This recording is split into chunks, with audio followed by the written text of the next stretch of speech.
జీవించేది మనము కాదు కానీ it is Christ through us living. యేసు ప్రభువారు మన ద్వారా జీవించాలి. And also Apostle Paul says that it's no longer me, it is Christ in me who lives. అపోస్తలుడైనటువంటి పౌలు గారు చెబుతా ఉన్నాడు ఏమని అంటే జీవించు వాడను నేను కాదు కానీ క్రీస్తే నా యందు జీవించుచున్నాడు. Today we have to examine ourselves. You can put your name and say, is so and so. Now for instance, is John Mark living or is Christ living in John Mark? మనము ఈ రోజున మనం పునః పరిశీలన చేసుకోవాలి. ఏమిటి అని అంటే మనం జీవితం మనం జీవిస్తున్నా లేకపోతే మన యందు క్రీస్తు జీవిస్తూ ఉన్నాడా? We have to examine ourselves in our words. Is Christ is being seen? మనము క్రీస్తు గుణాన్ని క్రీస్తు స్వభావాన్ని మనం చూపించాలి. Because I am a human being, we are not supposed to show human nature. Human nature is nothing but flesh. మనం అందరం ఎవరు అంటే మానవులము మనుషులము కనుక మనం ఏంటంటే ఎటువంటి మనసు కలిగి ఉంటామంటే శరీరానుసారమైన మనసు కలిగి ఉంటాము. Because according to flesh leads to destruction. మనము శరీరానుసారముగా ఈ లోకానుసారముగా బ్రతుకుతూ ఉన్నట్లయితే అది నాశనమునకు దారి తీస్తుంది.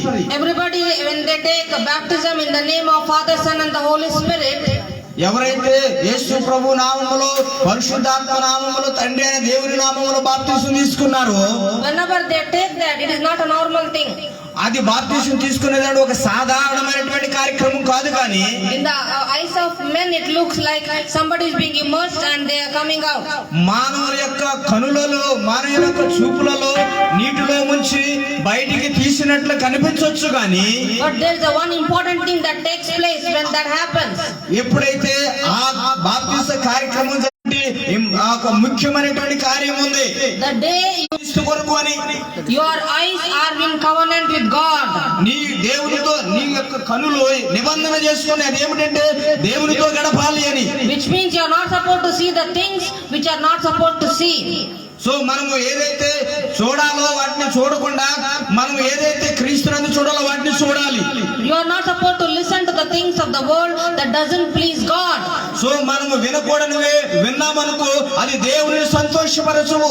Many people don't realize the importance of their new life in Christ. చాలా మంది దీని గురించి అర్థం చేసుకోలేరు. యేసు క్రీస్తునందు నూతనంగా బ్రతికినప్పుడు ఎలా ఉంటుందో అర్థం చేసుకునే పరిస్థితులలో ఉన్నారు. In the book of Hosea we see that people perish due to lack of knowledge. చూడండి హోషేయ గ్రంథములో ఏమని ఉన్నదంటే ప్రజలు నాశనమైపోతున్నారు. కారణం ఏమిటంటే జ్ఞానం అనేది దేవుని గురించిన జ్ఞానం అనేది లేకపోవడం వలన. Today everyone who have gathered here, if you remember that covenant, because many of you have taken water immersion baptism. ఇక్కడైతే ఎంతో మంది అయితే కూడుకొని ఉన్నారు.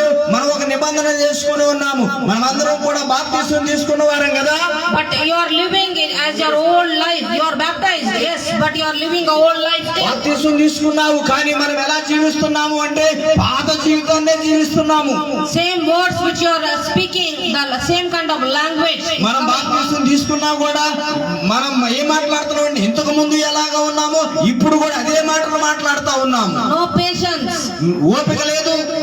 no moving in love, దేవుని ప్రేమ లేదు. no moving in forgiveness, క్షమించే గుణం లేదు. walking in bitterness. సో మనము నడిచే విధానంలో మార్పు లేదు.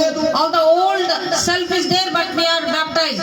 సో మనము ఏంటంటే స్వభావం పాత స్వభావం మనలోనే ఉంది కానీ బాప్తిసం తీసుకున్నాం. So that is not how we are supposed to live. Crucify your old self. మనం ఆ విధమైనటువంటి జీవితాన్ని జీవించకూడదు కానీ క్రీస్తు కొరకు మనం ఏం చేయాలంటే చనిపోవాలి. Remember that you have made a covenant with God. Your entire body is in covenant with God. గుర్తు చేసుకోవాలి. దేవునితో ఒక నిబంధన చేసుకున్నటువంటి బిడ్డలుగా మనం ఉండాలి. Job also said, how can I sin with my eyes? యోబు గారు చెప్పారు ఏమన్నాడంటే నా కనులతో నేను ఏ విధంగా పాపము చేయగలుగుతాను. Today everything is advanced. Mobile is there in everyone's hands.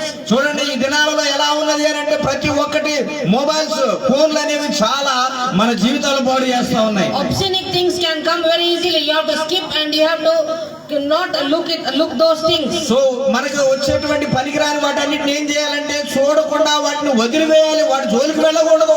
Nobody might listen the things what glorifies God. ఏవైతే See Christ's word coming through your your mouth. నోట నుండి యేసును గురించిన మాటలు రావాలి. He is watching your life.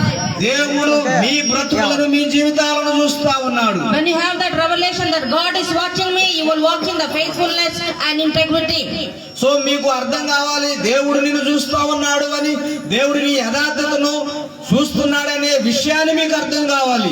That is integrity, that you are knowing that you are really loving God, that I will walk in integrity and faithfulness towards God. నువ్వు ఎప్పుడైతే యథార్థంగా, ఎప్పుడైతే నమ్మకంగా దేవుని కొరకు బ్రతుకుతూ ఉంటావో అది దేవుడు చూస్తా ఉన్నాడు. Let me tell you one important secret and mystery of the kingdom of God. దేవుని రాజ్యమును గురించినటువంటి ఒక విషయాన్ని నేను చెప్పబోతూ ఉన్నాను. You want to receive blessing, you want open heavens. So నీవు దేవుని పరలోకము నుండి నీవు దేవుని ఆశీర్వాదాలు పొందాలంటే, You want your family to be blessed. నీ కుటుంబము దీవించబడాలనుకుంటున్నావా? You want your personal life to be blessed. నీ వ్యక్తిగత జీవితం ఆశీర్వదించబడాలనుకుంటున్నావా? You want your finances to be blessed. నీ యొక్క ఆర్థిక పరిస్థితి ఆశీర్వదించబడాలనుకుంటున్నావా? Do you want your ministries to be blessed? నీ పరిచర్య అభివృద్ధి చెందాలనుకుంటున్నావా?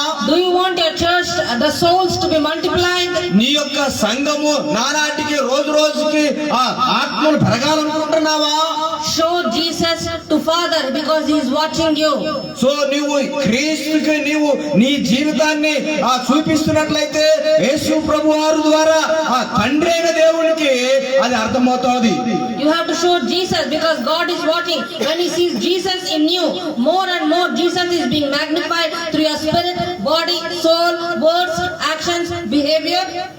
ఎప్పుడైతే యేసు నీలో ఉన్నాడో, నీతో ఉన్నాడో, నీ మాటలోని, చూపులోని, ప్రవర్తనలోని అన్నిటిలోని కూడా మార్పు అనేది ఉండదు. ఆ మార్పు దేవుడు చూస్తా ఉన్నాడు. The secret is Christ. As you start showing the character of Jesus, the way you live like Jesus, Father will open the heavens and He will start pouring down blessings upon your life.